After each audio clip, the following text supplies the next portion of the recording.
Permintaan. Ya, nanti Ya, oke. Halo, Bapak-bapak. Selamat pagi. pagi semuanya.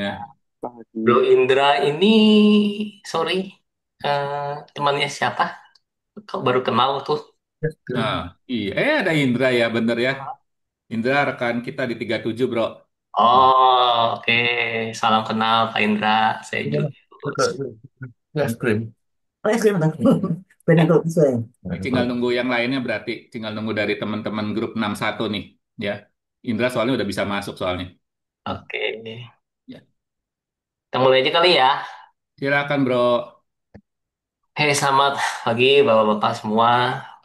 Terima kasih udah kasih kesempatan untuk share firman Tuhan pada eh, pagi hari ini. Semoga tidak ngantuk dan semoga kita bisa belajar bersama sesuatu hal pada pagi hari ini ya, teman-teman semua ya. Aku mau share screen gimana caranya ini ya? Udah jadi admin belum bro? Tahu nih. Ke share nggak? Udah. Oke, ntar ya. Oke. Ujung bawah bro, ujung bawah bro. Bawah bro. Bawah mana? Bawah ini yang sebelahnya volume yang besar, sebelah plus minus. Enggak, Nah, aku itu. nggak pakai Windows, bro.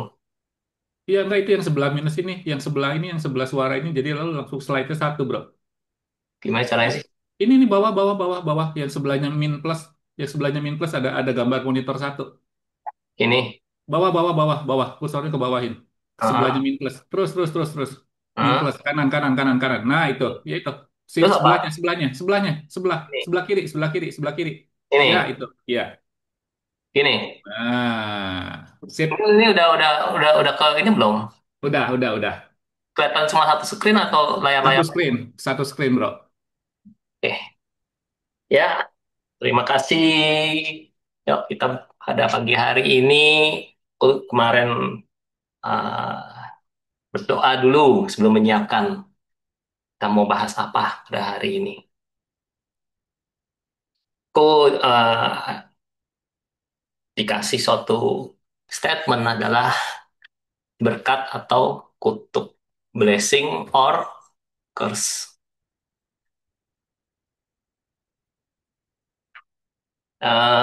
Kenapa ya? Aku dikasih ini juga nggak ngerti juga ya. Tapi aku rasa ada mungkin di teman-teman nanti ada yang mungkin mengalami sesuatu dan mungkin bisa bisa dapat eh, kebenaran dari firman Tuhan yang dinyatakan ya. Oke, aku mau sebelum mulai firman Tuhan eh, mau cerita dulu. His story of covenant. Jadi history. His itu maksudnya Tuhan ya. His-nya itu melangkah pada Tuhan. History of covenant. Karena akhir-akhir ini kan kita dengar uh, tentang Iran dan Israel ya. Nah, tapi aku mau coba bahas terlebih dahulu supaya kita tuh mengerti teman-teman. Mengerti kebenarannya itu seperti apa. Kebenaran itu bisa didapat dari sisi sejarah. His story. Jadi begini teman-teman. Ini pada tahun 2000 sampai 1900 sebelum Masehi, bukan. Yang di diem ya. 2000 sampai 1900 sebelum Masehi itu menurut catatan Alkitab dan para pakar sejarah itu Abraham itu meninggalkan kota Ur Kasdim di Mesopotamia menuju tanah Kanaan dengan janji ilahi atau divine connection. Kita tahu kan ceritanya bahwa Tuhan Allah datang kepada Abraham, dia menjanjikan bahwa keturunan Abraham itu akan menjadi berkat bagi bangsa-bangsa. Dan bahwa keturunan itu akan mewarisi suatu tanah di Timur Tengah. Itu adalah tanah perjanjian, tanah yang berlimpah susu dan madunya. Oke, terus setelah itu, ini aku cerita dulu ya. Jadi Abraham itu menerima janji Tuhan bahwa akan mewarisi suatu tanah di Timur Tengah namanya tanah perjanjian. Itu daerah Kanaan, itu adalah tanah yang berlimpah susu dan madu. Jadi tanah itu sangat subur.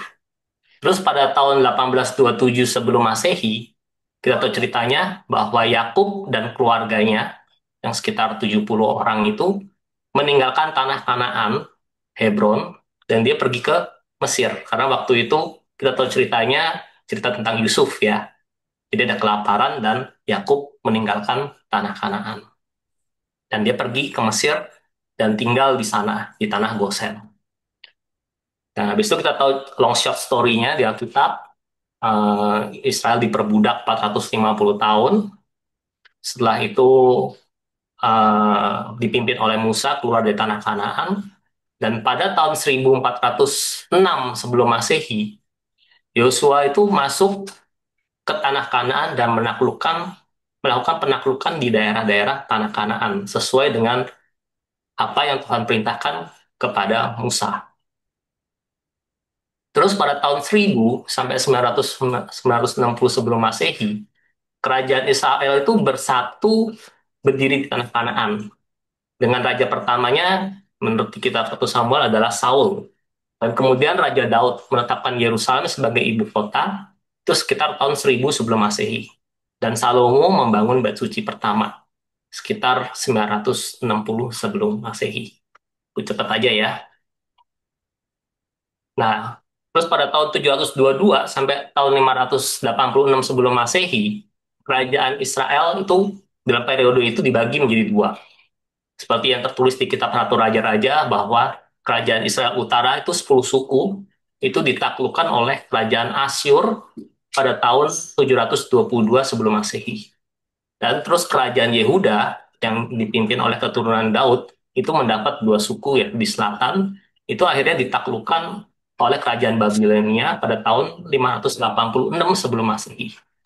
Pada tahun 586 sebelum Masehi, bait suci pertama yang dibangun oleh Salomo itu dihancurkan dan banyak orang Yahudi diasingkan ke negeri Babel. Jadi 10 suku yang di atas itu dihancurkan oleh Asyur, kerajaan Asyur, dan dua suku yang di bawah itu ditaklukkan oleh Babel. Itu kita bisa baca sekitar di kitab satu Raja-Raja, dua Raja-Raja, kitab Yesaya, kitab Yeremia, itu semua dalam periode 722 sampai 586 sebelum Masehi. Cepet aja. Terus pada waktu 538 sebelum Masehi sampai 515 sebelum Masehi, kerajaan Persia itu menaklukkan Babilonia dengan Raja Kores II yang ada di Alkitab itu namanya Raja Siprus, Raja Cyrus itu di sejarah itu mengizinkan orang Yahudi untuk kembali ke Yerusalem. Masa inilah terjadi pembangunan kembali bait suci kedua. Jadi itu kisah di kitab Esra, kisah Esra Nehemia itu terjadi di tahun 538 sampai 515 sebelum Masehi. Aku merasa kita perlu tahu sejarah ini kenapa supaya kita tuh bisa mengerti secara rinci Alkitab kita itu seperti apa begitu loh. Jadi kita nggak menclok menclok menclok menclok begitu. Tapi kita melihat sejarahnya itu seperti ini. Nah, terus habis itu pada waktu tahun 322 sebelum Masehi kita tahu Alexander Agung itu dari kerajaan Yunani Makedonia itu menaklukkan seluruh dunia pada waktu itu dan dia menaklukkan wilayah Israel dan itu dimulai era namanya Helenistik. Jadi itu banyak patung-patung, dewa-dewa, dewa Zeus, dewa uh, Ares dan segala macamnya itu pada zaman Alexander Agung tahun 332 sebelum Masehi. Terus pada tahun 166 sampai 160 sebelum Masehi itu muncul pemberontakan Yudas Makabe melawan pemerintahan Yunani atau dinasti Seleucid. Dinasti Seleucid ini adalah pecahan daripada kerajaan Yunani pada waktu itu. Jadi ada empat jenderalnya. Nah, jadi salah satu dari jenderalnya itu mendirikan namanya dinasti Seleucid dan yang terkenal jahat itu adalah Raja Antiochus IV Epiphanes. Dan akhirnya Yudas Makabe itu berhasil mendirikan dinasti Yahudi yang bernama Hasmonean semi merdeka. Itu kalau ada itu di kitab Deuteronika itu ceritanya Makabe, satu Makabe, dua Makabe. Jadi itu uh, perlawanan orang Israel terhadap uh, kerajaan Yunani pada waktu itu dan berhasil dan akhirnya mendirikan dinasti yang namanya Hasmonean. Terus dari tahun 129 sampai 63 sebelum Masehi itu adalah masa kerajaan Hasmonean, raja-raja imam atau disebutnya atau keturunan Imam Matatias. Jadi Imam Matatias itu adalah imam besar Yahudi yang dibunuh karena apa?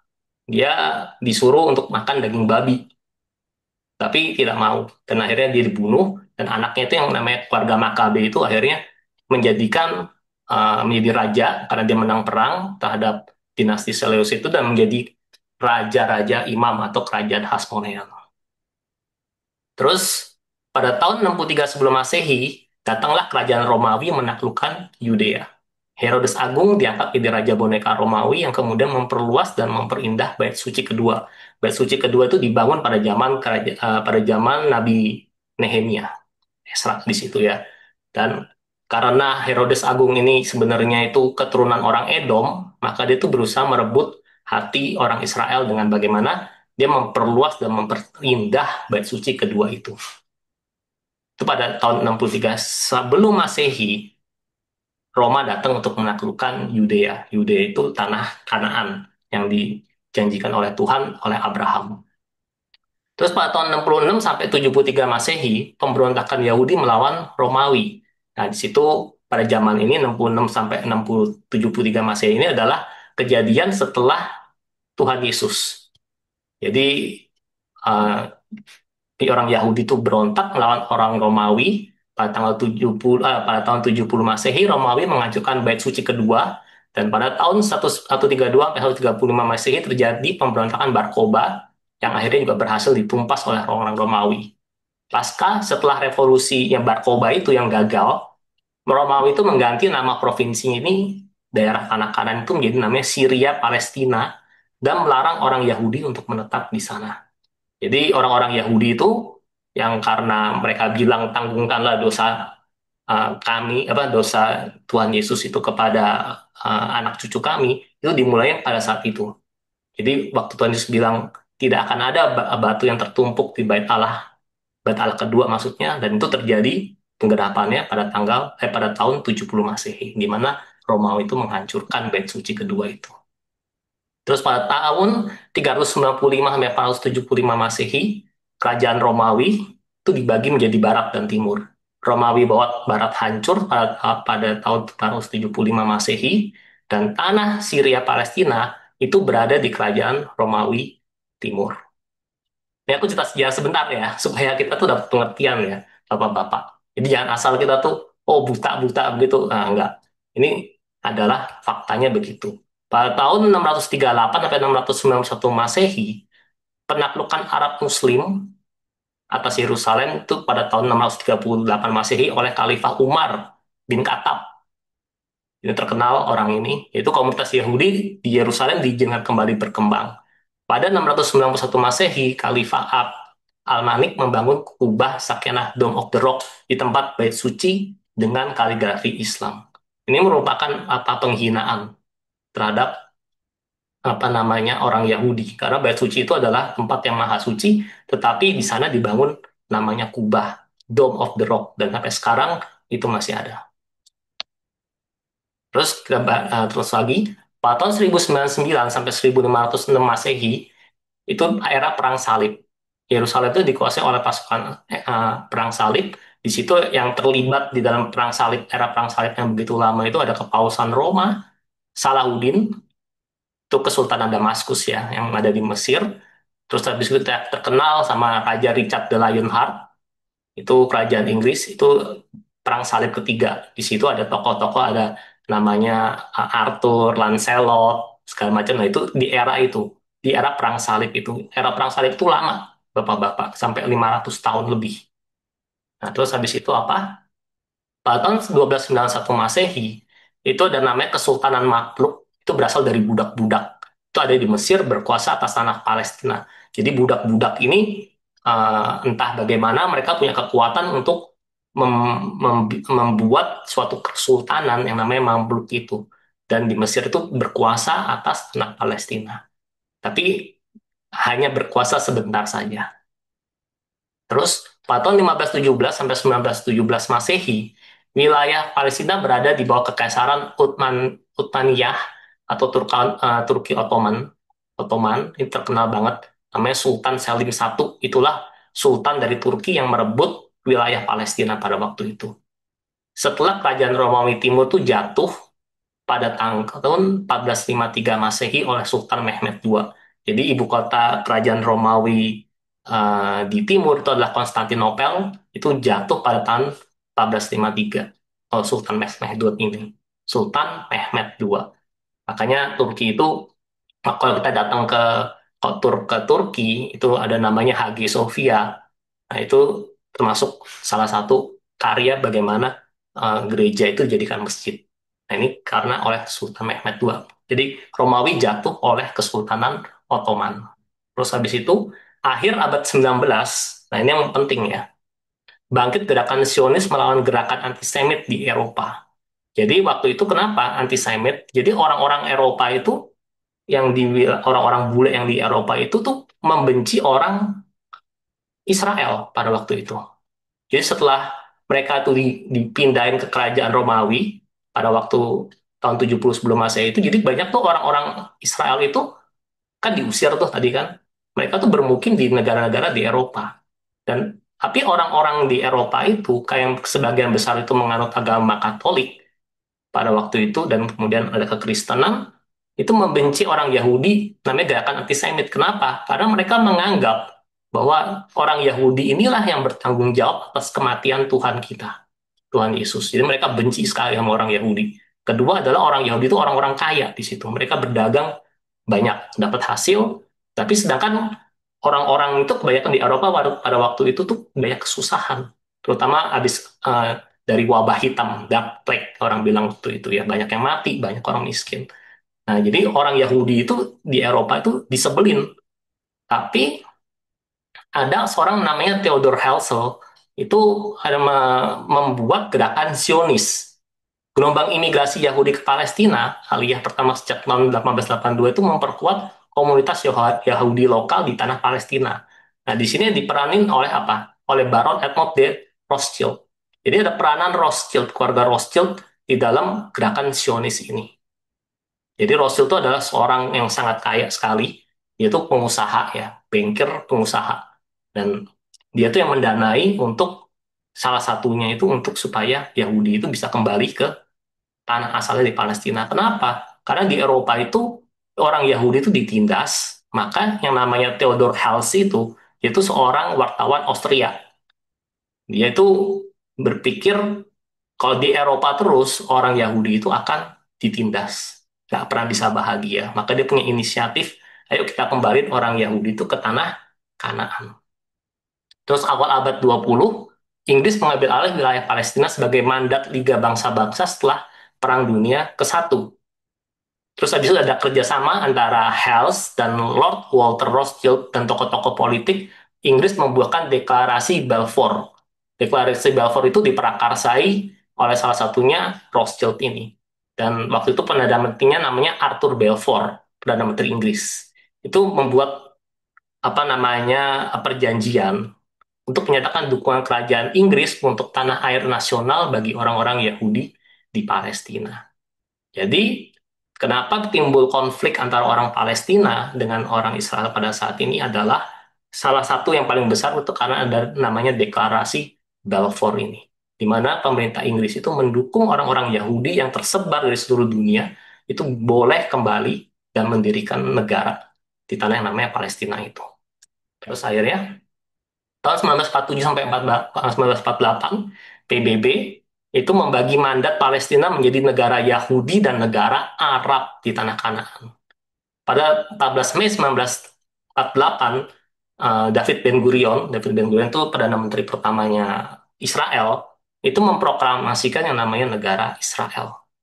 Terus habis itu nggak lama kemudian pada tahun 1948 itu terjadi perang Arab Israel karena orang-orang Arab nggak suka orang Israel datang ngambil tempat mereka. Maka orang-orang Arab ini berniat mengusir orang Israel, tetapi Israel menang. Sekitar 750.000 warga Palestina itu mengungsi namanya peristiwa Nakba, dan wilayah bekas mandat Palestina terbagi antara Israel, Yordania, dan Mesir. Itu di jalur Gaza. Jadi jalur Gaza itu dulunya punya Mesir. Yordania itu di tepi barat. Oke, lanjut aja. Sabar ya, Bapak-bapak, aku cerita sejarah sebentar. Nanti kita kaitkan dengan kebenaran firman Tuhan. Pada tahun 1949, Israel menjadi anggota ke-59 PBB. Yerusalem Barat dibawa ke dari Israel, Yerusalem Timur oleh Yordania sampai tahun 1967. Jadi Israel itu masuk ke dalam PBB. Artinya PBB udah mengakui bahwa Israel itu adalah sebuah negara. Itu pada tahun 1949. Terus tahun 1956 sampai 1967, konflik bersenjata tuh berkelanjutan. Ada perang Sinai tahun 1956, di mana Inggris, Israel, Prancis itu melawan Mesir. Habis itu ada perang 6 hari, ini yang terkenal banget, tahun 1967, di mana Israel seorang diri itu mengalahkan koalisi Mesir dan Yordania, serta Suriah. Lalu menduduki Sinai dan Gaza, itu daerah Mesir, tepi barat dan Yerusalem Timur dari Yordania, serta dataran tinggi Golan, itu dari Suriah. Jadi satu negara itu dikeroyok banyak orang, banyak negara, tapi bisa menang. Ini terkenal banget tahun 1967, perang 6 hari. Terus tahun 1973 ini juga perang terkenal, perang Yom Kippur, di mana Mesir dan Suriah mendadak menyerang, dan akhirnya perang berakhir dengan jalur diplomasi. Terus tahun 1978 sampai 1979 itu ada perjanjian Camp David, itu diprakarsai oleh Amerika. Mesir itu mengaku Israel, Israel mundur dari Sinai, jadi tinggal balik ya. Dan terus menjadi perjanjian damai pertama antara Israel dan negara Arab. Tahun 1987 sampai 1993 itu ada pemberontakan rakyat Palestina di tepi barat Gaza melawan pendudukan Israel. Tekanan internasional mendorong perundingan damai, dan tahun 1993 ditandai dengan perjanjian Oslo pertama, yaitu antara Israel dan PLO. PLO itu Palestinian Liberation Organization, dengan tokoh utama itu Yasir Arafat, yang mencakup pengakuan timbal balik dan pembentukan otoritas Palestina, PA, Palestinian Authority ya, di tepi barat Gaza, dilanjutkan oleh Oslo kedua 1995 yang memperluas otonomi Palestina. Ya, kita kenal yang namanya Yasir Arafat, ini terkenal. Dia adalah tokoh perdamaian yang menjaga perdamaian di Timur Tengah. Terus habis itu tahun 2000 sampai 2005 itu ada intifida kedua, itu ada timbul gerakan kekerasan baru, mulai ada bom bunuh diri, terus operasi militer Israel itu saling berganti lah. Terus akhirnya pada tahun 2002 Israel mulai membangun tembok keamanan di tepi barat untuk mencegah serangan. Tahun 2024 Yasir Arafat meninggal, digantikan oleh Mahmud Abbas tahun 2005. Jadi sejak meninggalnya Yasir Arafat itu, orang-orang ekstrim yang negara-negara Arab itu, terutama dari Iran, itu ingin mengusir Israel karena penjaga perdamaiannya udah meninggal, si Yasir Arafat ini. Terus diganti sama namanya Mahmud Abbas. Nah, itu aja. Terus tahun 2026 Hamas Hamas itu adalah organisasi Islam garis keras bentukan negara Iran, Bapak. Jadi Hamas itu ada di Palestina, Hizbullah itu adanya di Lebanon. Itu dua-duanya itu diprakarsari oleh negara Iran. Itu memenangkan pemilu dan memicu konflik internal. Gaza akhirnya dikuasai oleh Hamas, sementara PA, Otoritas Palestina di tepi barat, di bawah Fatah. Fatah itu adalah PLO waktu itu. Jadi ada Hamas, ada Fatah. Dan pemukiman Yehuda terus dibangun di tepi barat, memperparah ketegangan.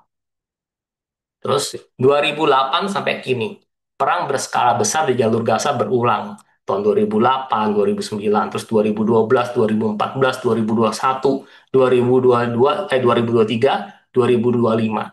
Diwarnai dengan serangan roket Hamas dan pembalasan militer Israel. Jadi Hamas dan Israel selalu perang terus sejak yang namanya Yasir Arafat itu meninggal. Konflik terkini sampai serangan Hamas yang kita masih ingat tanggal 7 Oktober 2023, di mana Israel diinvasi besar-besaran. Itu yang terkenal, yang namanya Iron Dome-nya itu bobol kan. Kita masih ingat peristiwa itu. Terus habis itu Israel nggak mau kalah, dia balik bunuh namanya Ismail Haniyah, itu pemimpin Hamas, dan dibunuhnya itu di Teheran, ibu kotanya Iran, pada bulan Juni 2024. Terus habis itu Hamas ngangkat pemimpin baru namanya Yahya Sinwar, Dan itu pun dibunuh oleh Israel, oleh IDF, Israel Defense Forces. Memicu peperangan terbuka Israel-Iran 2025 ini yang baru-baru ini, dan kehancuran dan krisis kemanusiaan. Tanah perjanjian menjadi tanah terkutuk. Tanah perjanjian yang tadinya itu Tuhan janjikan kepada Abraham, tanah dengan susu dan madu, itu menjadi tanah terkutuk. Apa tanah terkutuk? Banyak darah dan air mata. Udah jutaan nyawa hilang di tanah itu. Sampai hari ini. Jadi kurang lebih aku ceritakan ini secara garis besarnya itu seperti itu. Jadi zaman Abraham sampai tahun 2025 itu keadaannya seperti itu, teman-teman. Jadi kita nggak bisa bilang, oh Israel jahat, eh, Hamas, Iran. Itu kalau kita kayak gitu namanya kita tuh kecanduan agama, bapak-bapak. Nggak begitu kita. Kita tahu orang sejarah, kita orang intelektual, kita tahu bagaimana sejarah ini berkesinambungan. Dan itu semua adalah campur tangan Tuhan di situ.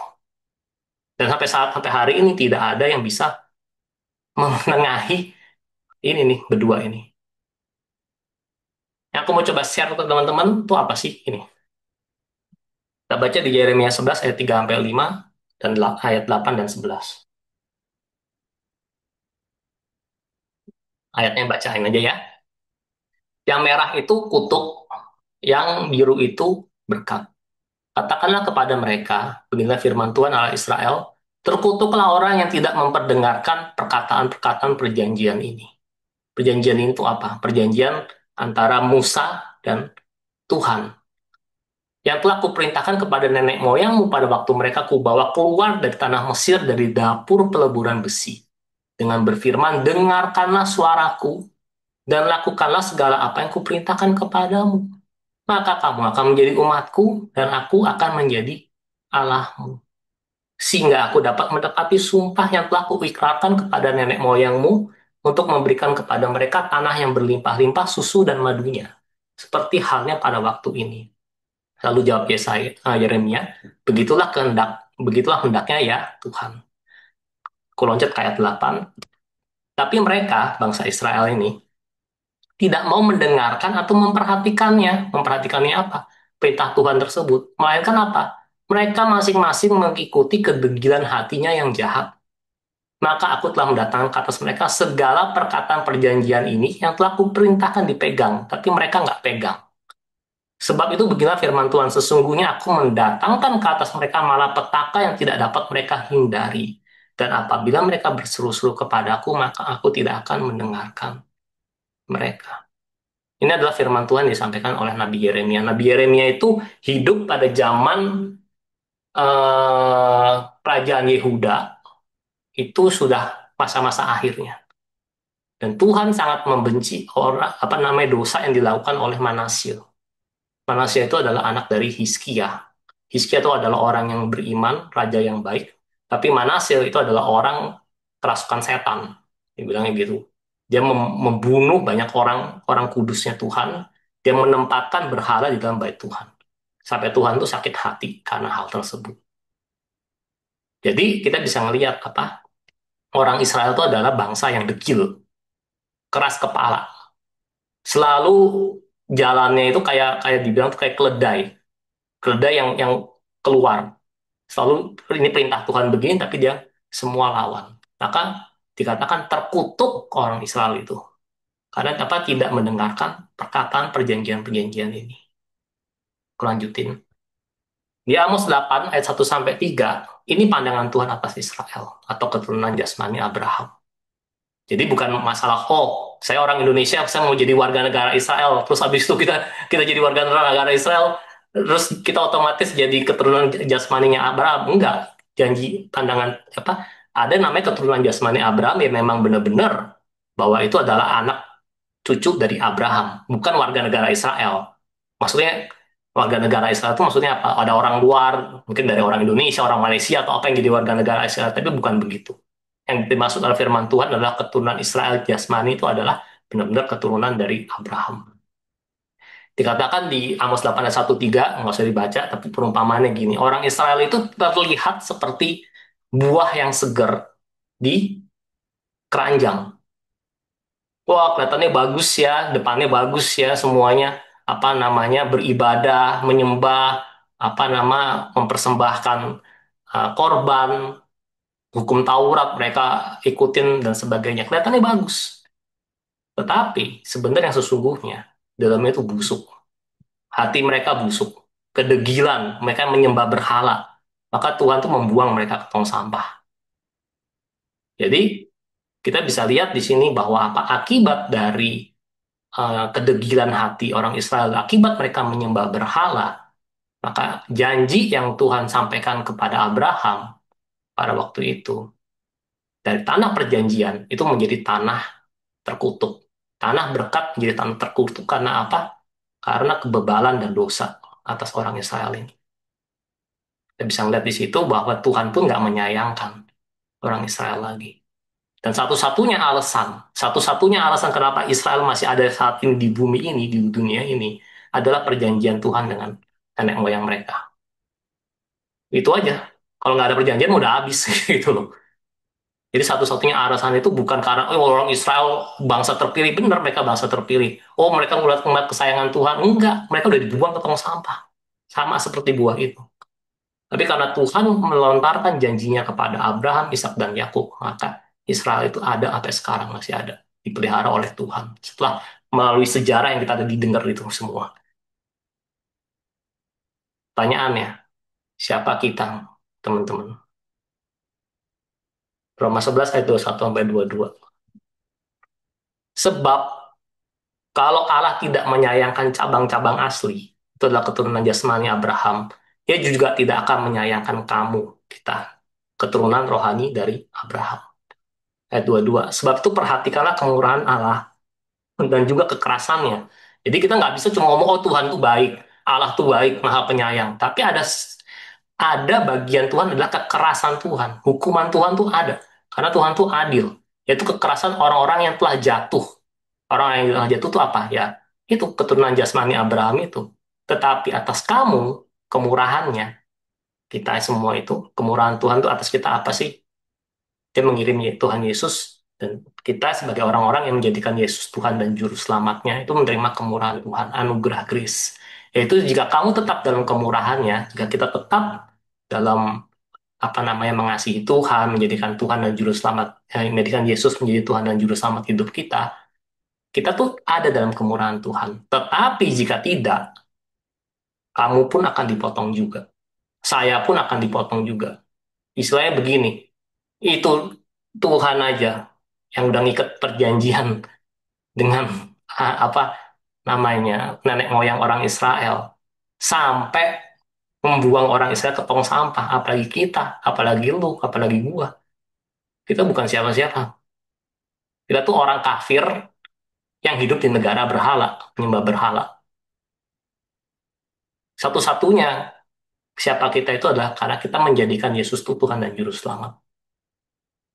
Itu aja kelebihan kita. Kita tuh keturunan rohani dari Abraham. Maka kita juga bisa menerima janji Abraham. Tapi kita juga mesti melihat bahwa orang Israel pun itu nggak luput dari hukuman yang sangat keras dari Tuhan. Terus itu pilihan dari tangan kita. Itu di kitab Ulangan 11 ayat 26, 27, 28 dikatakan begini, lihatlah aku memperhadapkan kepadamu pada hari ini berkat dan kutuk. Teman-teman pilih, saya pilih.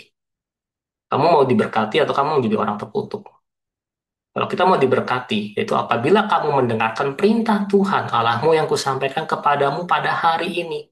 Atau kalau kamu pilih kutuk, kalau teman-teman pilih menjadi orang terkutuk, kalau saya milih jadi orang terkutuk, silakan, kamu nggak usah dengar perintah Tuhan lagi. Menyimpang dari jalan yang diperintahkan kepadamu pada hari dan dengan mengikuti arah lain yang tidak kamu kenal. Pilihan di tangan kita. Kita mau jadi orang yang diberkati, dengar perintah Tuhan. Kita menjadi orang terkutuk, silahkan jalan dengan hatimu sendiri, silahkan jalan dengan Allah-Allahmu sendiri. Di pertanyaan perenungan kita, masih adakah Allah lain dalam hidup kita, Bapak-Bapak? Orang Israel itu, ini banyak menyembah berhala, tetapi beberapa lah yang sering disebut di Alkitab, itu adalah orang Israel itu menyembah dewa Bel atau dewa Baal. Itu adalah dewa tentang kepemilikan. Anonimnya seperti itu. Terus menyembah namanya Dewi Asitoret atau Ratu Surga.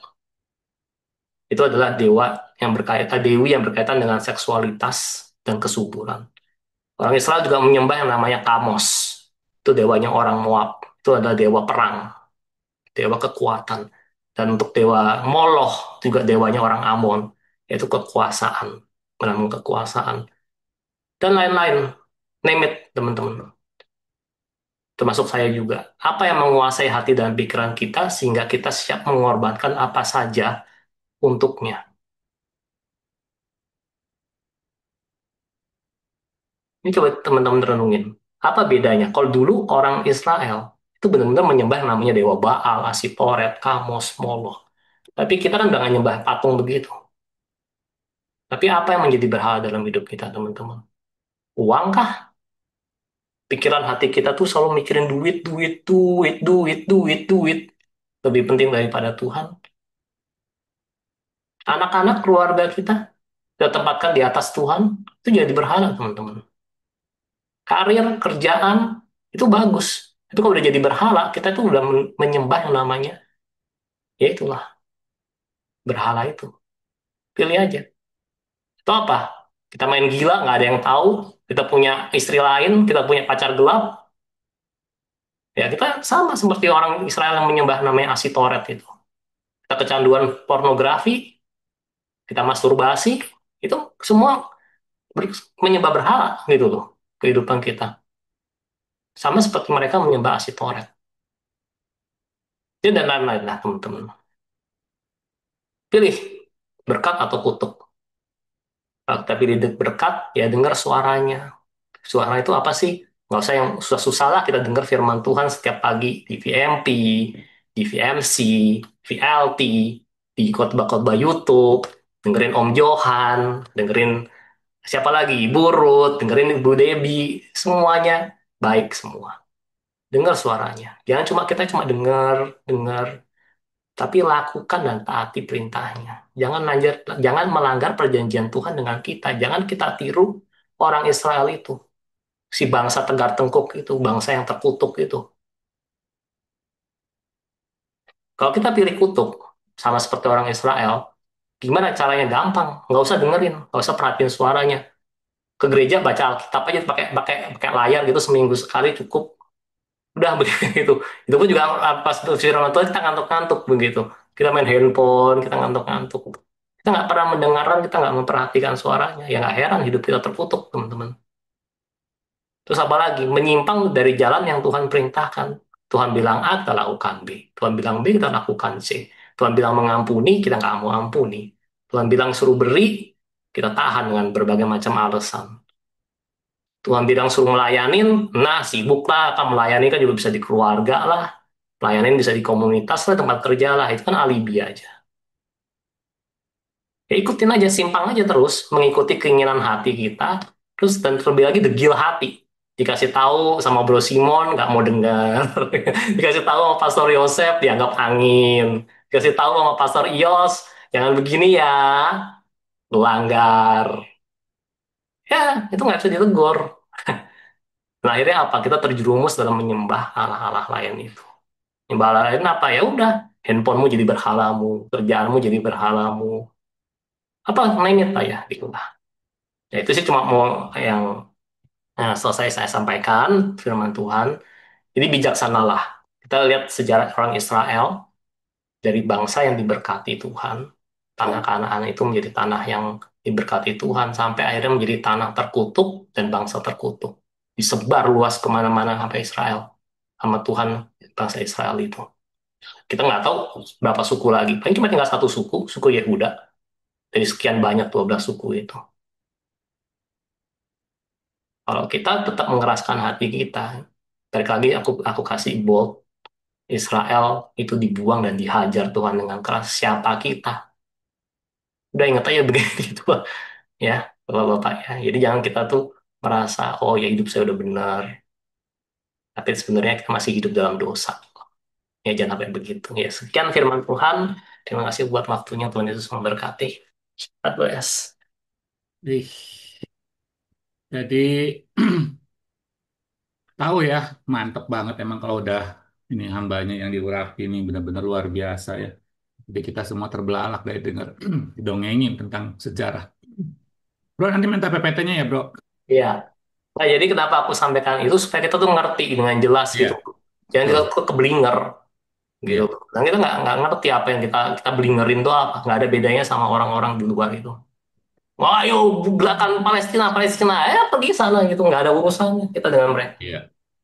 gitu. Ya, oke. Thank you. Mau tanya beli bukunya yang buatannya Pak Julius di mana itu? Sejarah itu. Mau beli di Gramedia kalau ada. Tak ada, Bro Abram. Itu apa namanya? Ya kebetulan aku suka sejarah ya. Kebetulan aku suka sejarah. Aku coba-coba ini. Ya, begitulah.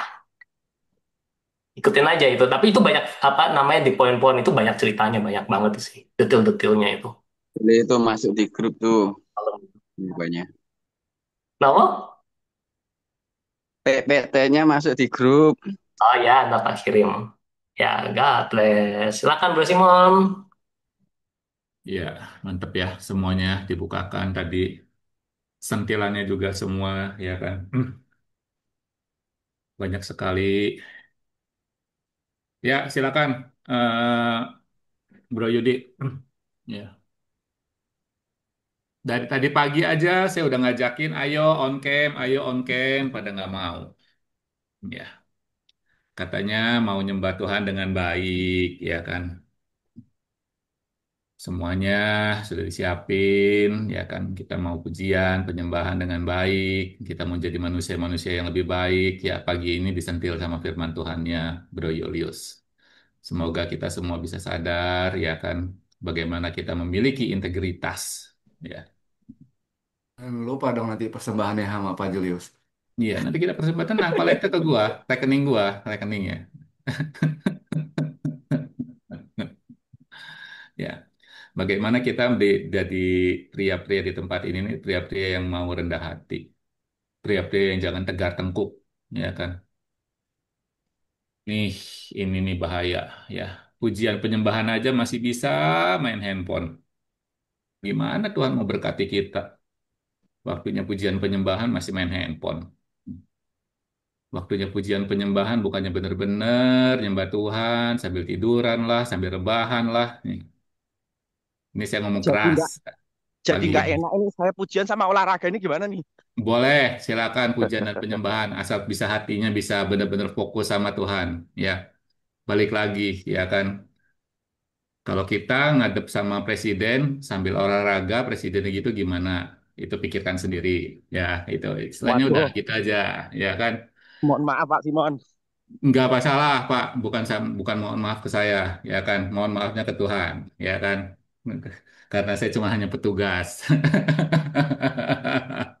Ya, nggak Yang apa-apa. penting hatinya katanya sambil lari sambil ke Tuhan hatinya. This is okay, ya kan. Ada waktunya kita serius dengan Tuhan, ada waktunya kita ya gimana. Pokoknya kalian udah dewasa, ya kan. Ini pagi ini ditegasin lagi sama Bro Julius, ya kan. Ayo silakan tegar tengkuklah kalian. Ayo, kalau misalkan kalian masih mau tegar tengkuk silakan, ya. Ayo, dapat apa Mas Bro? Pagi ini silakan. Kita udah nggak kerasa sudah setengah tujuh, ya kan. Ini saya dapat banyak sesuatu banget nih dari Pak Julius, luar biasa nih sejarahnya. Jadi benar-benar relevan sekali. Kita hidup di mana sih, di zaman mana nih? Kita tahu Ya. di abad 21 apa hubungannya gitu. Saya pernah dengar satu hamba Tuhan mengatakan bahwa pada akhirnya semua manusia itu akan berhala. Saya dulu Hmm. kaget nggak percaya, nggak mungkin saya bilang gitu. Iya benar. Pada akhirnya semua kita akan berhala. Gitu. Mau tahu kita berhala nggak berhala? Lihat aja istri kita. Kemarin udah ditegasin sama Pak Yos juga. Kamu mau tahu siapa kamu di hadapan Tuhan? Lihat istri kamu. Itu adalah cerminan hidup kamu. Karena kalau Tuhan ngasih perintah dan kita lakukan dengan taat sempurna, akan nggak usah kamu khotbahin istri kamu, pasti akan ngikutin. Sampai ke bawah juga ngikutin gitu. Hmm. Karena jangan-jangan kamu sendiri punya banyak ambisi, punya banyak motivasi gitu. Sehingga kamu pun marah-marah sama istri saya sama juga nih. Nanti itulah istri kamu ya cerminan hidup kamu sama di hadapan Tuhan gitu. Oh. Kamu sendiri juga nggak ini apa nggak komit gitu sama Tuhan gitu. Seperti seturut dengan kehendak Tuhan. Sedangkan Tuhan punya caranya Wah, kayak terputus kayaknya deh. Ngelek, ngelek, ngelek. Ya, Ki, izin off cam ki, sebentar ya. yuk, yuk, ki, ngelek, ki. Wah, hokinya ngelek. Nge-lag Oh, hilang. sinyalnya wifi-nya. Iya. Katanya. Ayo, sambil nunggu kita langsung aja. Ya, dapat apa? Lanjut, Kita lanjut, masih. Yuk, lanjut, lanjut. Kita mesti cut padat ya. Kita lanjut. kebagiannya paling cuma 5 menitan ya. Satu, satu, dua, tiga, empat, lima, enam. Ya, kurang lebih. Yuk, langsung. Ya, Nah, shalom bentar. Pak Yuk. John. Ya, thank you buat kesempatan. Thank you Pak Julius. Sangat memberkati, sangat membukain sejarah itu penting. Bahwa sejarah itu dasar untuk kita bisa melihat seperti kompas kehidupan kita. Jadi, tapi pengertian yang Pak Julius sampaikan adalah bahwa sejarahnya Israel yang tegar tengkuk, keras kepala, bahkan penyembahan berhala itu sudah jelas ya. Kalau yang pohon pokoknya aja nggak disayangkan, apa kita ranting-rantingnya, cabangnya, intinya gitu ya saudara ya. Kita ini Israel rohani, artinya yang dicangkokkan, yang mendapat keselamatan karena memang Israel menolak Yesus, karena Israel yang menyalibkan Yesus. Jadi secara nggak langsung, memang kita juga mesti say thank you sama Israel. Kenapa? Karena kalau andai kata waktu itu Israel menerima Yesus, kita belum tentu mendapat keselamatan. Hmm. Makanya kita disebut adalah cangkokan. Israel cangkokan. Artinya ranting-rantingnya lah. Ya. Pokoknya itu ya Israel. Cuman Pak Yus penekanannya sangat bagus. Kalau yang aslinya ya, yang rohaninya atau yang utamanya jadi tidak disayangkan, Hmm. kan gitu ya, ditebang gitu ya. Apalagi kita yang ranting-rantingnya, yang cangkokannya. Ya istilahnya kalau Bapak punya pohon mangga, Indramayu dicangkok sama mangga golek gitu atau mangga yang lainnya supaya variannya bagus. Nah, yang batangnya aja nggak tumbuh, nggak berbuah ya ditebang, apalagi yang dicangkokinya yang nempel, kelar sudah.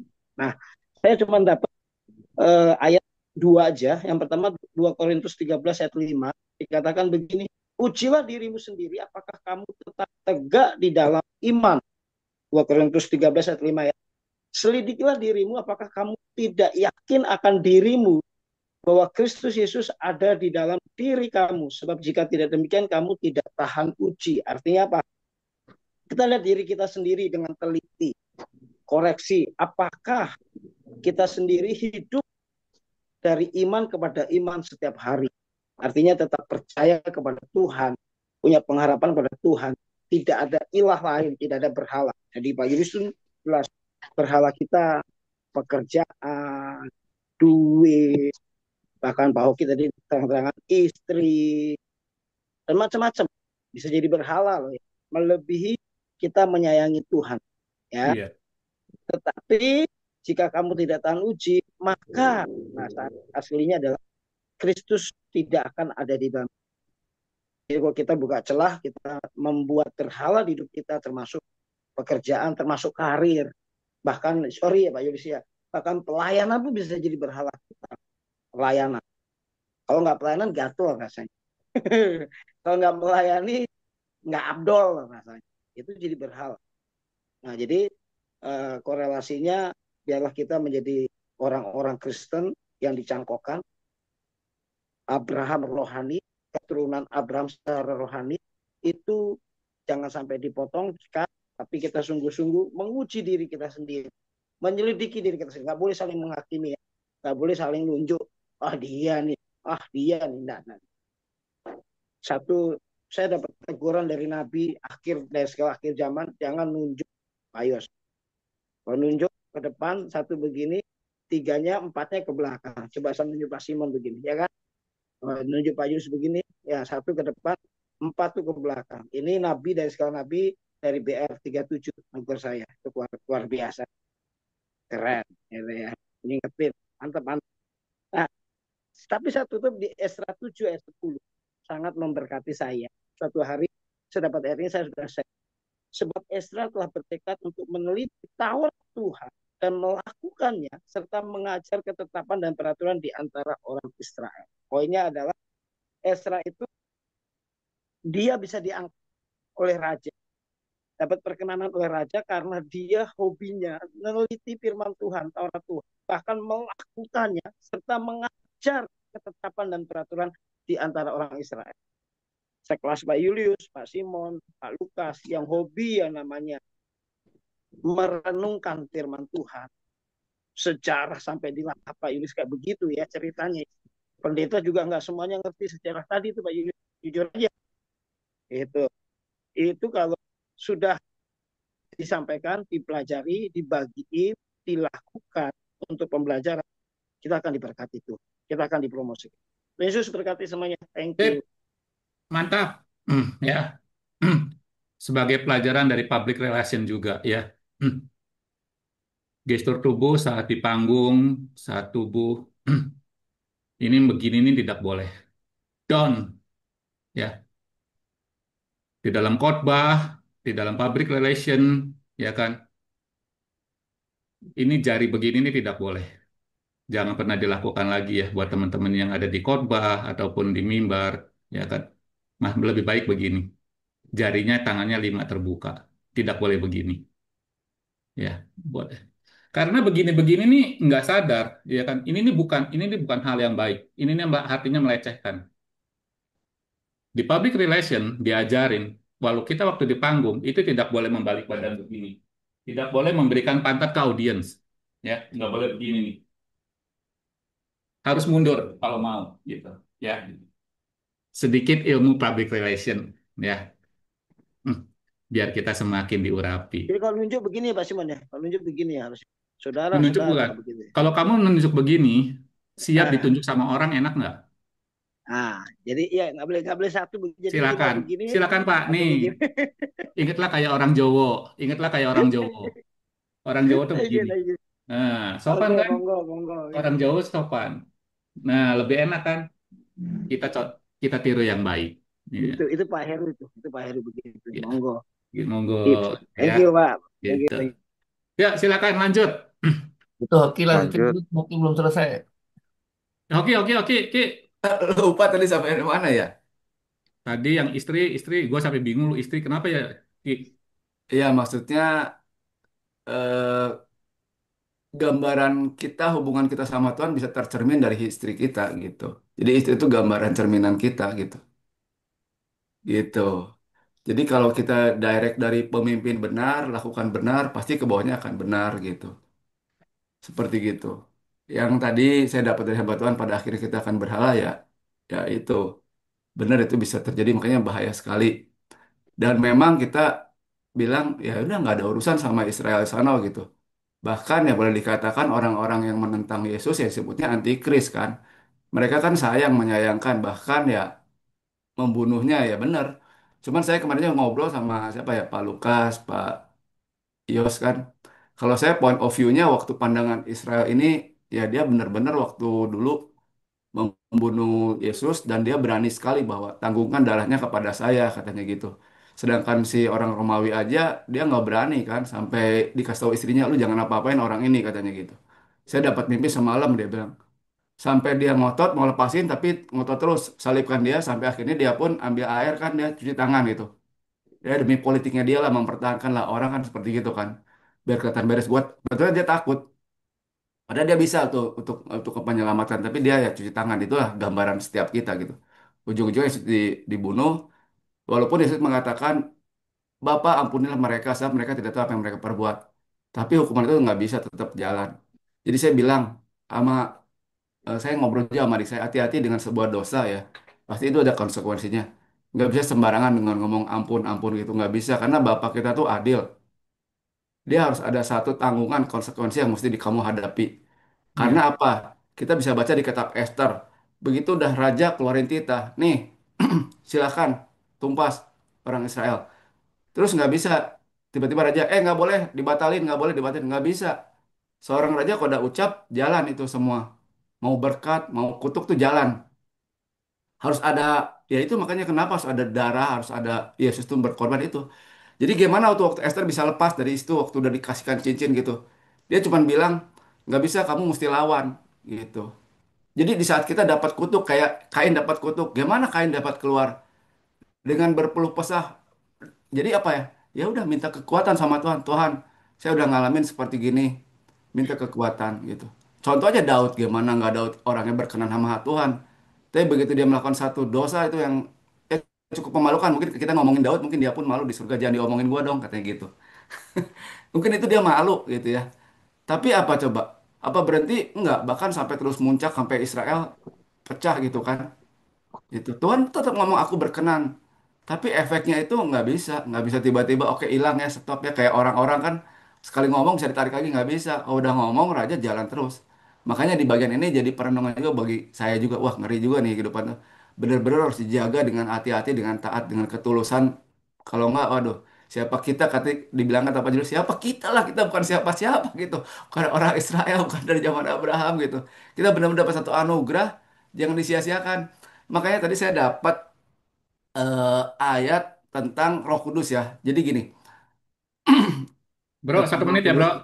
Ah, 1 menit terakhir ya, ya, ini yang terakhir biar saya bisa tutup sharing dengan semuanya ya. 2 Iya, Timotius siap. 1 ayat 14 ya.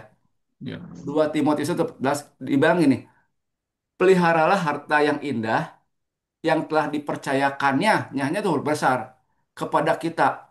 Apa itu? Oleh Roh Kudus yang diam di dalam kita. Nah, itu aja ayat-ayat yang saya dapat.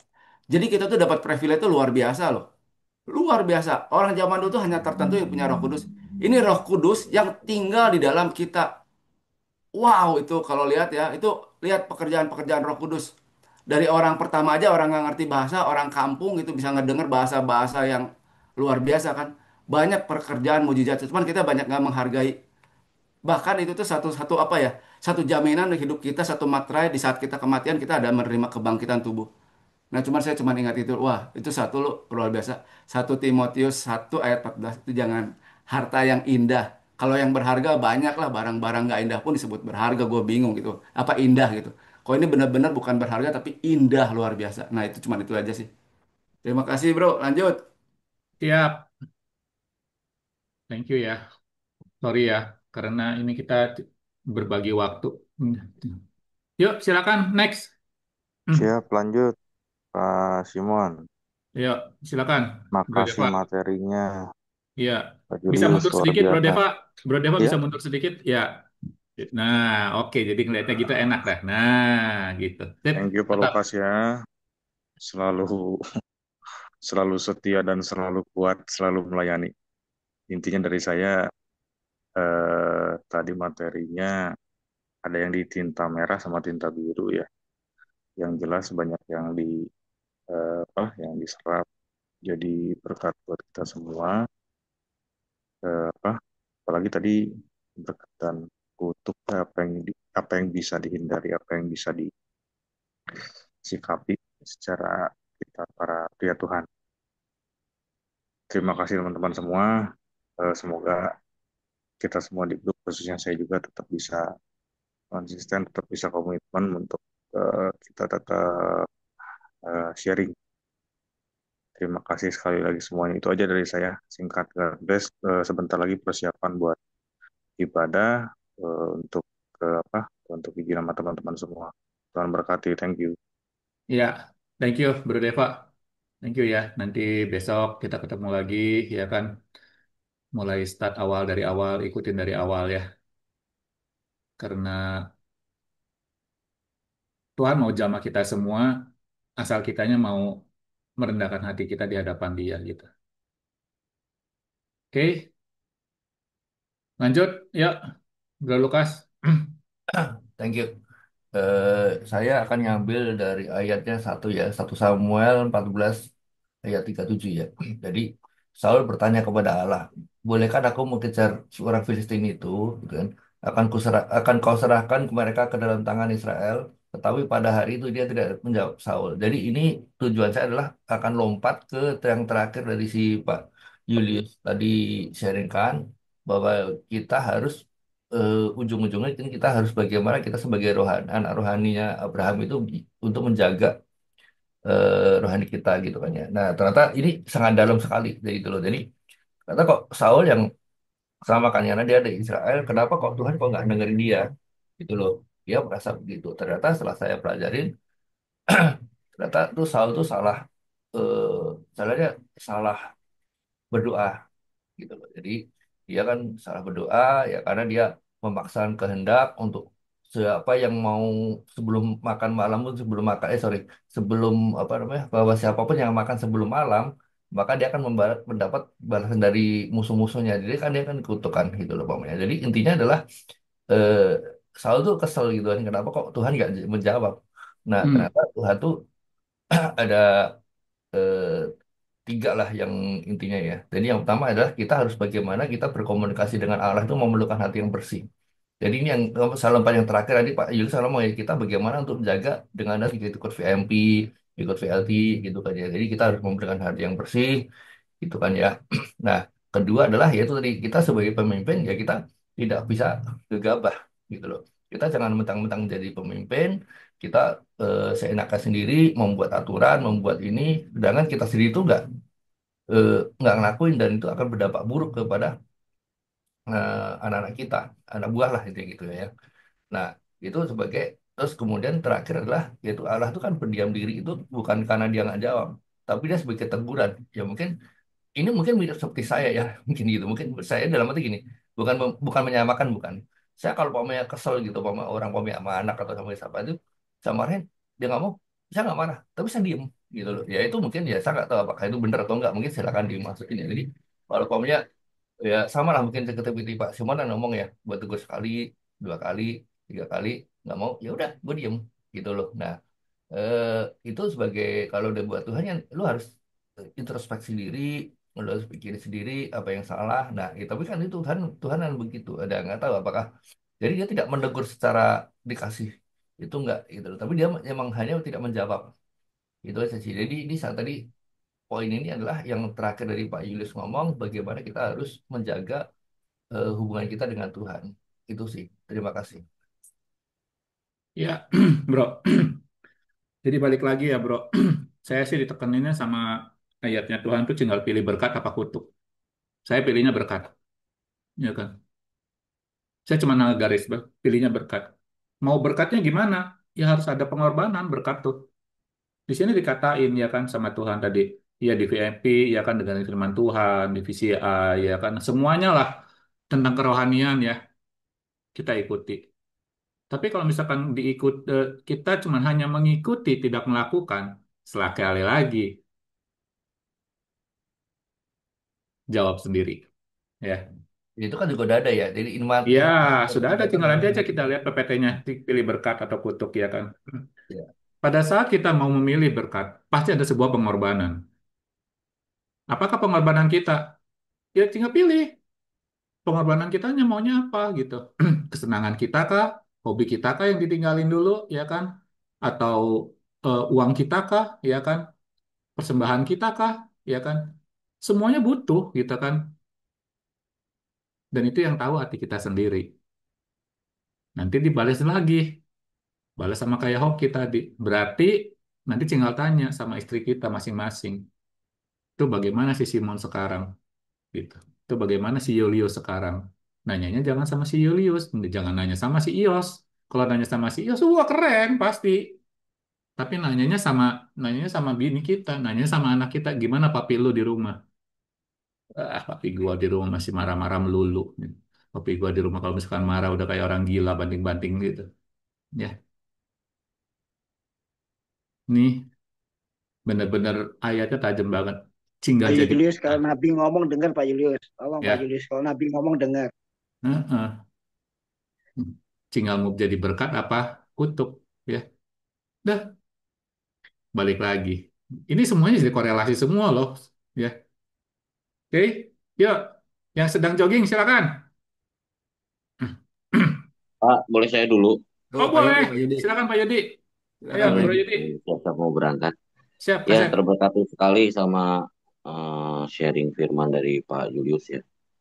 Dari sejarahnya, terus yang sangat kena pada saya ya, yang masalah teguran ada ilah lain dalam hati saya gitu. Ternyata banyak banyak ilah berhala di hati saya dengan saya tidak dengan segenap hati ikut Tuhan seperti yang tadi disampaikan oleh Pak Julius, Pak Simon gitu, dalam memberikan hati saya dalam penyembahan seenaknya saya gitu kan, tidak memberikan yang terbaik, itu merupakan suatu istilahnya penghinaan bagi Tuhan itu. Ya, ini introspeksi bagi diri saya, teguran bagi diri saya. Terus saya terima kasih juga tadi pagi dibangunin sama Pak Pastorius. Kalau nggak ada WA yang bunyi terus, kemungkinan saya nggak bangun. Tadi malam pulang pulang jam 1, jam setengah 2 lah, tidur-tidur jam 2, tapi puji Tuhan ya, sama Pak Pastorius dibangunin, saya bisa ikutan ini, bisa ibadah onsite, yang saya mungkin udah hampir sebulan ya, sebulan saya nggak ibadah onsite. Puji Tuhan pagi ini saya masih dikasih kesempatan sama Tuhan bisa ibadah onsite. Setelah sebulan lebih saya nggak ibadah onsite, ada yang hilang. Saya kemarin-kemarin ibadahnya online terus, online yang waktunya semau saya gitu kan. Saya nggak memberikan waktu yang terbaik untuk Tuhan. Ya saya sangat tertegur dari sharing firman Tuhan pagi ini. Makasih Tuhan masih menempatkan orang-orang yang mengingatkan saya untuk saya bisa menjadi lebih baik lagi, menjadi penyembah yang benar di hadapan Tuhan. Makasih Pak, itu saja. Mantap. Thank you, Bro Yudi. Ya kan, semuanya balik akan lihat hati, bro. Masalah onsite, masalah online, balik lagi pada saat kita emang punya hati yang baik menyembah. Tuhan perhitungkan semuanya, pengorbanan, ya kan. Pulang jam 2 subuh, ya kan, pagi-pagi ini udah bisa menyembah Tuhan. Tuhan perhitungkan semuanya. Karena emang balik lagi, ini adalah pengorbanan kita buat dia, gitu kan. Kita menghormati, kita menghargai. Kan perjuangan juga mau bangun. Kalau misalkan badan kita yang nggak mau bangun, IOS mau bangunin, diteleponin terus-terusan juga kan tiap menit nggak akan bangun gitu. Tapi kan ya dari sini kerendahan hati Bro Yudi udah tahu lah ya, bisa mau bangun dengan susah payah walaupun ngantuk bangun gitu istilah kasar, dan cepat cuci muka langsung bangun dan masuk ke dalam penyembahan. Luar biasa Mas Bro. God bless. Yuk, hambanya anak gembala, monggo. Selamat selamat pagi, Shalom. Oh iya, ini Abraham dulu, sorry, sorry. Abraham, ya, ya, Dulu ya. dilupakan sentimen Pak Simon ini. Oh iya, iya, iya, iya. Itu kan Barangkali Bapak lagi ini enak jogging. Bapak Abraham, Pak Simon itu kan Bapak Abraham. Kita kan anaknya Pak Abraham. Dengerin dulu Bapak kita, Bapak Abraham. Iya, Kalian iya, semua iya, anak iya, iya, saya iya, kok. iya. Soalnya lagi enak jogging, soalnya takut terganggu. Ya. Di saat ini di kondisi kenyamanan saya, jujur, baik itu semua kemurahan Tuhan, baik itu dari sisi keuangan, keluarga, kesehatan, kerohanian, kadang ada godaan-godaan, masalah ego dan lain sebagainya. Jujur ya, jujur. Jujur, kita kan saudara semua ya, kita saudara semua. Saya boleh jujur ngomong ya. Tadi disinggung Pak Simon mengenai saya olahraga, kemudian ibadah kok olahraga nggak serius dan lain sebagainya. Terus terang Pak, terus terang. Secara ego ini saya mau meledak Pak, jujur. Ini jujur ya Pak ya, jujur. Saya mau Silakan, Pak. meledak, saya mau meninggalkan, langsung mau meninggalkan VMP, terus terang. Gitu. Iya, Pak. Ini jujur ya, jujur. Tapi Jujur, diingatkan Pak. sama Tuhan tadi. Awas ya, dengan segala fasilitas yang kamu sudah saya kasih, egomu gimana? Langsung tertemplak saya, jujur. Saya mau nyerang Pak Simon tadi, jujur ya, jujur. Ini jujur ya, jujur. Karena saya langsung akan nyerang gini, Pak Simon, emang lu udah bener semua ya? Keluargamu udah beres ya? Ibadahmu udah bener ya? Jujur ya, mohon maaf ya, mohon maaf. Oh iya, Tetapi nggak apa-apa. kita ini anak Tuhan. Saya akan ngomong, Pak Simon, kalau ngomong dipikir ya. Mohon maaf ya Pak ya, mohon maaf. Iya. Jujur.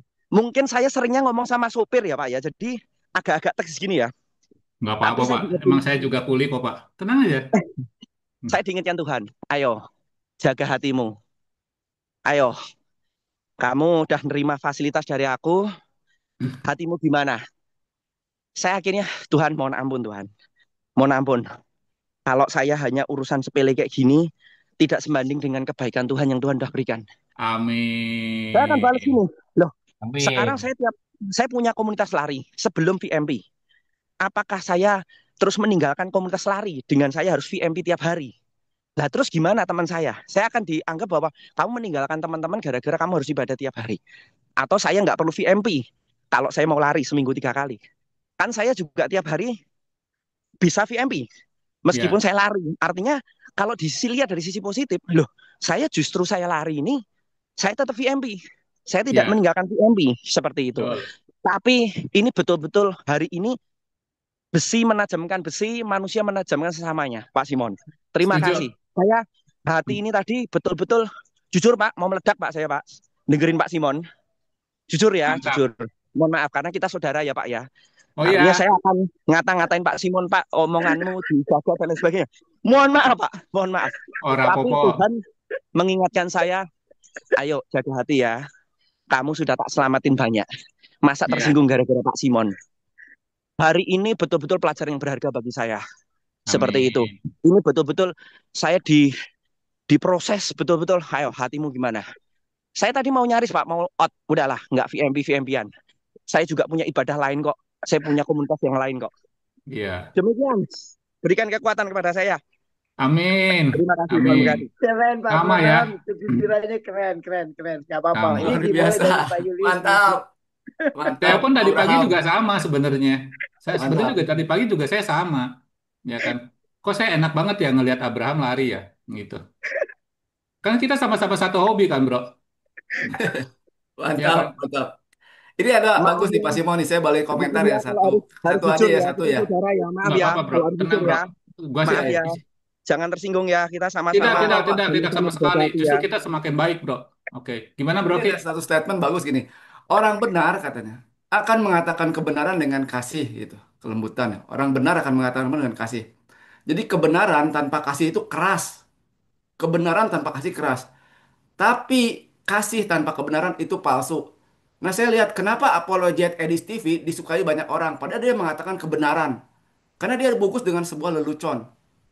Masuk banget itu kontekstualnya. Tapi banyak ke si Paul Jang gitu ya. Dia mengatakan kebenaran tapi orang-orang jadi marah, kesinggung.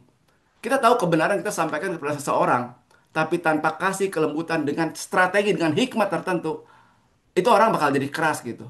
Pak Ya, Ujang tuh katakan kebenaran. Tapi jebret, jebret, jebret. Orang malah makin menyerang dia. Tapi si Edis TV dia banyak memenangkan orang karena dia ada kemas sedemikian rupa. Itu pasti hikmat dari Tuhan. Dengan lelucon gayanya orang jadi makin terbuka. Nah makanya tapi bukan gini. Kasih tanpa kebenaran itu palsu itu bahaya. Udah tahu nih nggak benar nih ya kita dengan kasih oh cup cup cup baik baik baik baik baik itu palsu itu. Tetap makanya sampaikan dengan hikmat dan bijaksana. Lanjut lanjut lanjut lanjut silakan. ya. Jadi balik lagi ya. Tadi saya pagi juga kan sudah menghimbau, yuk pujian, worship yang terbaik yuk sama-sama buat Tuhan, ya kan. Yuk kita mari ngundang bareng-bareng, ya kan. Open camp yuk, sampai berkali-kali saya open camp, nggak dianggap kan? Hmm, ya. Secara manusia sih saya juga tersinggung, gitu. Udah ditugasin, udah suruh ditugasin, ya kan, dipimpin, ya kan. Tapi kok, ayo loh, kita nih ngadep Tuhan, ya kan. Ini pengorbanan kita, ya kan. Ayo open camp bareng-bareng, ya kan. Ya sudah, pada nggak mau ya udah, ya kan. Tapi pada saat saya menerima firman Tuhan dari berkat dan kutuk, itu benar-benar sekali tertamparnya gitu. Jadi dengan penuh kasih ya ayolah. Ya mungkin dengan perkataan yang mungkin karena saya emang tegas, terlalu tegas ngomongnya, ya saya juga sorry Abraham kalau misalkan menyinggung, ya kan. Sorry banget kalau menyinggung. Karena pada saat kita mau, ya balik lagi lah. Gue nggak bisa nilai deh bagaimana kita harus di hadapan Tuhan. Ya, kalau misalkan emang ini terbaik menurut kita, ya lakukan. Kan balik lagi, kita sudah semua sudah dewasa, ya kan? Kita punya punya kepribadian masing-masing, ya kan? Balik lagi semuanya. Di sini tidak ada yang benar dan tidak ada yang salah, ya kan? Dari tadi juga saya tidak ada yang benar dan tidak ada yang salah. Tapi balik lagi semuanya. Hmm. kita mau sama-sama, ya kan, sama-sama menjadi tubuh Kristus yang baik. Kita menjadi saudara yang baik, ya kan.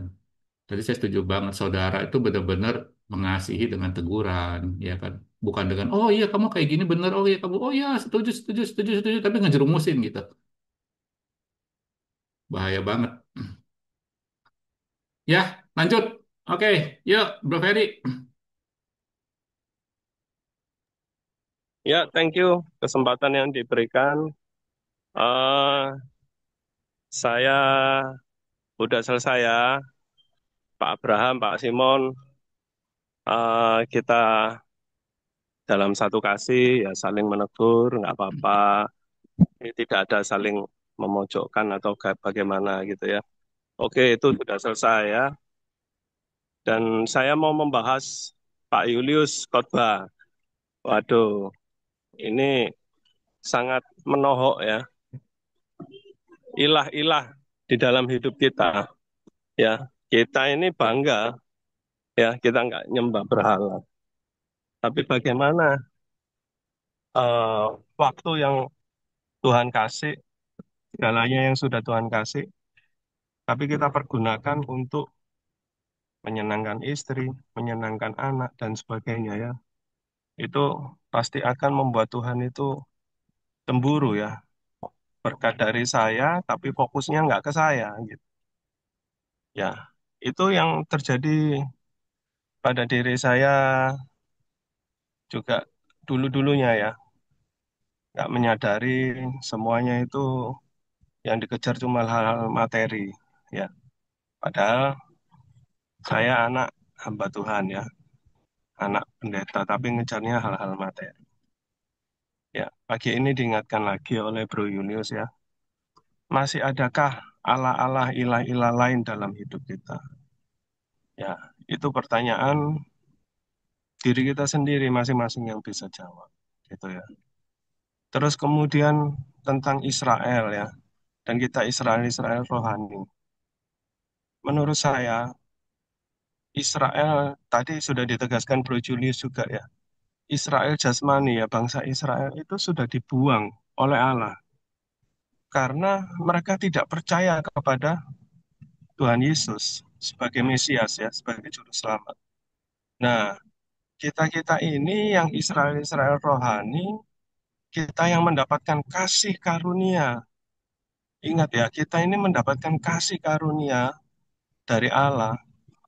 Kita ini mendapatkan satu akses untuk kita ini bisa setiap hari, setiap saat berhubungan dengan Allah. Ya, karena murka Allah tidak ada di atas kepala kita. Beda dengan Israel jasmani. Mereka melakukan hukum Taurat. Satu salah, satu tidak ditepati hukum Taurat. Yang lain semua salah. Gitu ya. Hukum Taurat itu sifatnya mengikat. Dan kita nggak mungkin bisa mentaati hukum Taurat. Saudara. Nah, kita yang mendapatkan kasih karunia, jangan sampai kita menyia-nyiakan atau membuang kasih karunia itu dengan kita tukar dengan ilah-ilah lain. Nah, ini yang harus benar-benar kita perhatikan ya. Dan satu hal ya terakhir ya, kita mengejar hal materi, hal-hal duniawi. Padahal sesuatu yang lebih sulit yaitu bicara tentang keselamatan itu sudah Tuhan Yesus kasih. Jaminan kita selamat itu sudah Tuhan kasih dalam hidup kita. Masa hal-hal yang lain nggak Tuhan kasih? Ya, nggak Tuhan berikan dalam hidup kita. Yang penting kita adalah apa? Setiap hari merasakan kasih karunia Tuhan itu dalam hidup kita. Kita bersyukur sebagai umat yang sudah ditebus oleh darah Yesus ya. Perenungan salib yang tiap hari kita dengar dari Pastor Doni itu ya harus kita resapin, nggak boleh kita cuman sekedar begitu aja gitu ya. Eh, Perenungan salib malah kita selimutan lebih lebih lagi ya, malah nggak masuknya di BR aja gitu ya. Jangan ya, perenungan salib itu justru kita itu harus menjaga sikap kita ya, menghargai perenungan salib itu dan dimasukkan di hati kita, di pikiran kita, saudara. Kalau worship gimana, Nah, bro? kita Boleh sambil selimutan, bro. kalau apa? Kalau worship boleh sambil selimutan, bro. Ya nggak boleh Oh, lah. nggak boleh. Ya, ya, ya, Eh, ya. Kirain masih boleh juga. Karena kan i- ditegasinnya cuma perenungan salib soalnya. iya, kita ini jangan kalah sama yang seberang ya. Seberang itu jam 4 pagi sudah teriak-teriak, bengok-bengok ya kan. Iya, Kita betul. utang, aduh, gimana ya? Nah itu ya hal yang sekecil itu ya worship, perenungan salib. Ayo kita lebih perhatikan lagi ya. Iya, Yang sulit aja sudah Tuhan lakukan, yaitu apa? Kita ini nggak usah melakukan hukum Taurat, saudara. Ya, hukum Taurat yang harus makan ini, makan ini, makan ini, terus biji-bijian apa gitu ya. Itu banyak sekali, kalau nggak salah 600 hukum Taurat itu. iya, Itu nggak, itu kita sudah, istilahnya Tuhan sudah melakukannya untuk kita. iya. Nah, sekarang hati kita kepada Tuhan itu bagaimana? Ya, jangan sampai orang Cina bilang, Bo Cheng Li, ya, Bo Cheng Li. Sudah Tuhan kasih yang terbaik, tapi kita nggak memberikan yang terbaik untuk Tuhan. Ya, thank you Bro Julius buat firman-Nya pagi ini, memberkati kita semua, mengingatkan kita. Ya, Thank you, mungkin itu bro. saja yang saya Thank you, bro. sharingkan. Udah diingetin lagi, bro. Thank you, thank you. Yuk, bro Heru. Ya, yuk kita tutup yuk. Ya, ya firman ini memang mengeplak banyak sih. Untuk diriku ya memang harus kembali lagi sih keinginan diri sendiri kan masih eh, banyak hal lah dengan hal-hal yang sudah terjadi maupun yang akan terjadi pun pasti ada keinginan diri sendiri yang kadang tidak terkontrol segala sesuatunya harus kembali lagi ke arah firman lagi sih. Jangan sesuai manusianya yang kedagingan sendiri ini yang eh, terlalu berkuasa, tapi biarlah Roh Tuhan yang berkuasa. Itu sih. Amin. Ya, ya. Si bro Heru gemukan ya sekarang ya. Isi loh, sekarang Enggak isi dong. loh, gemuk loh. Enggak ada. Gemuk loh Padahal sekarang beratnya dia. masuk, beratnya Kayaknya dia sama. sekarang udah gemukan nih. Udah lepas dari itu, udah gemukan sekarang. Ya. Ayo, ada tambahan?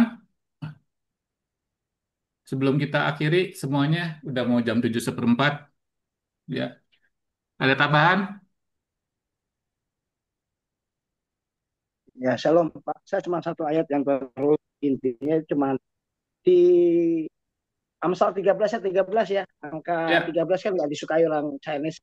Angka angka agak horor kan 13. Cuma satu ayatnya. Siapa meremehkan firman, ia akan menanggung akibatnya. Tetapi siapa kepada pemerintah atau perintah Tuhan maksudnya, perintah Tuhan akan menerima balasan. Amsal 13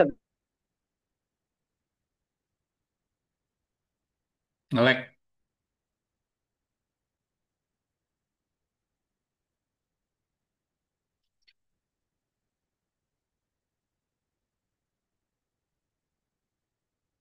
Ngelek. Ya, nge-lag, putus. Tunggu aja sebentar. Lucu mukanya. Ya.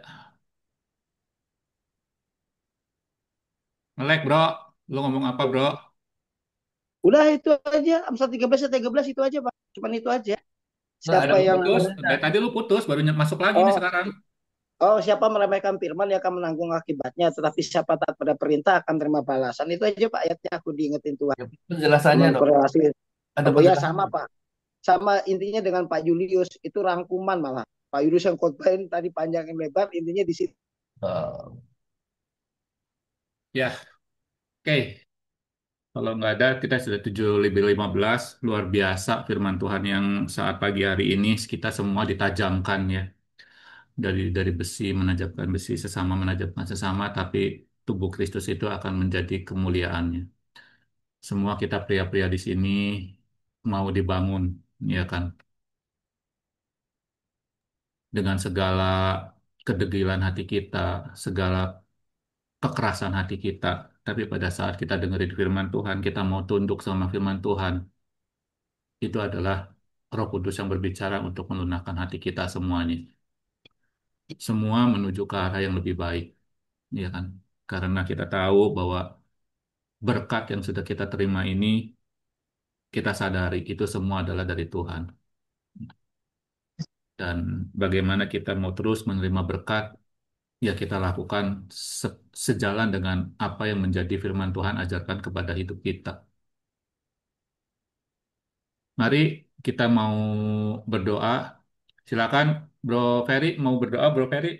Nanti ditutup dengan doa berkat dari Ios, silakan. Ya, oke, sama-sama mari kita berdoa ya. Bapak, kami mengucap syukur buat pagi ini. Kami diingatkan lagi lewat firman-Mu, dan kami dapat menyembah-Mu di dalam hadirat-Mu Tuhan. Kami rindu Tuhan, selalu Tuhan, terhubung dengan Engkau Tuhan. Terima kasih Tuhan buat pagi ini yang mengingatkan kami lewat firman-Mu, adakah ilah-ilah lain dalam hidup kami. Biarlah hanya Engkau ya Tuhan, yang menjadi Allah, sumber kekuatan kami ya Bapa. Bapa, pagi ini kami membawa setiap kami Tuhan, di dalam kehidupan kami, pelayanan kami, pekerjaan kami, hubungan kami dengan keluarga kami ke dalam tangan-Mu. Biarlah ada kasih karunia dari Allah Bapa atas hidup kami. Biarlah ada penyertaan Tuhan, pemeliharaan kami. Tuhan, hamba-Mu membawa saat ini Bro Simon, Bro Julius, Pak Abraham, Pak Lukas, Pak Hoki, Pak Heru, Pak Yos, ke dalam tangan-Mu saja ya Tuhan. Dan juga hamba-Mu, biarlah hari ini kami berjalan dengan Engkau, dan kami melewati hari ini dengan iman. Di dalam nama Tuhan Yesus kami sudah diberkati. Haleluya. Amin. Yuk, Silakan doa berkat, Yos. Oke, mari kita Pak, biarlah kita terima berkat dari Allah Bapa yang dinyatakan lewat pengorbanan anak yang tunggal, Yesus Kristus Tuhan, bahkan yang memberi Roh Kudusnya sebagai roh penolong, penghibur yang menyertai kita sepanjang hari kehidupan kita, mengingatkan, mengisapkan kita akan dosa-dosa kita. Bahkan biarlah kita sepakat pagi ini yuk berkata, sehat-sehat tubuh kita, tidak ada sakit penyakit, bakteri, virus, apapun juga. Dalam nama Yesus, baik-baik jiwa kita, tidak ada stres, depresi, tekanan batin, kelelahan mental. Dalam nama Yesus, kuat-kuat rohmu, roh kita, oleh kebenaran firman Tuhan, dan oleh kuasa Roh Kudusnya. Berhasil dan beruntung dalam pekerjaan, bisnis, usaha, dagang kita. Dalam nama Yesus, dan kita boleh berbahagia dengan istri dan keluarga kita, anak-anak kita. Dan umur yang panjang sampai Tuhan menjemput kita di awan-awan yang bermegah. Yang percaya diberkati sama-sama katakan. Amin. amin. Thank you, Mas Thank Bro. you semuanya. Amin, Tuhan amin, berkati ya. amin. Bro Abraham, Semuanya Tuhan boleh berkati. maafkan ya, Bro. Selamat beribadah. Kalau ada yang Happy Sunday. tersinggung ya, Bro. Tuhan berkati. Makanya berarti Udah, nggak usah satu dibahas kata lagi. jadi Nah, bukan dibahas, harus diselesain ya. Mohon ya maaf ya, enggak. Bro Abraham ya, kalau tersinggung Makanya ya. ini tuh Simon ada satu nih. Ya, ya, Ya, thank jadi you saya semuanya. Sampai jumpa. Izin live, Pak. Dadah.